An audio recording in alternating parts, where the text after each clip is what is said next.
হয়তো মানুষ মুসলমান মনে করে জানাজায় দাঁড়াবে, কিন্তু মনে রাখবে মিনহা খালাকনাকুম ওয়া ফিহা নুঈদুকুম ওয়া মিনহা নুখরিজুকুম তারাতান উখরা বলে যখন মাটি দিয়ে চলে যাবে, ওই কবরটা তোমার জন্য জাহান্নামের একটা গর্ত হয়ে যাবে।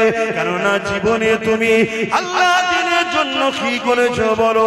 আজকে আমরা সহজ ইসলাম পেয়েছি, সহজে মসজিদ পেয়েছি, সহজে মাদ্রাসা পেয়েছি, সহজে কোরআন পেয়েছি, তাই আজকে আমাদের মসজিদ মাদ্রাসার উপরে দরদ নাই, আমাদের মসজিদ মাদ্রাসার উপরে কোনো খেয়ালই না।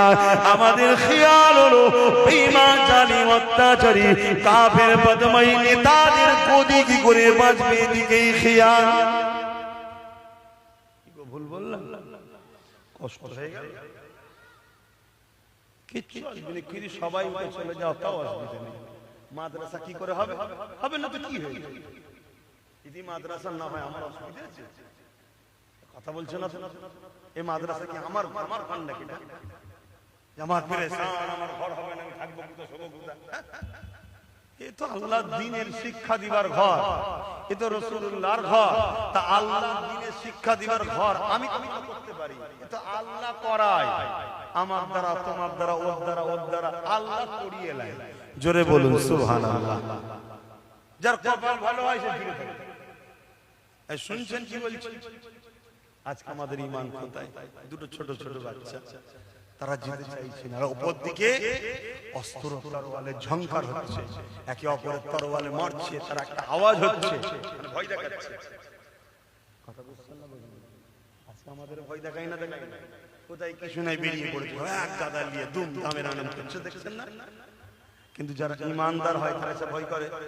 কেন? ঈমানদাররা মায়ের পেটে যখন ছিল তখনও হোসাইন শুনেছে, কোলে কোলে বড় হয়েছে ইমাম হোসাইন শুনে শুনে। জোরে বলুন সুবহানাল্লাহ।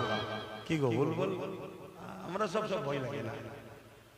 হ্যাঁ, যাদের ঈমান দুর্বল হয়ে গেছে তারা কি হবে, কি হবে, কি হবে, সব কি হবে, চলো ওদের সঙ্গে না মিশে থাকলে হয়, যা 2-500 পেয়েছি ওই ঠিক আছে, আজকালে মেরে ফেলবে, কোনো দরকার নেই বাবা, এই এর সাথে থাকি হয়তো বেঁচিয়ে দেবে।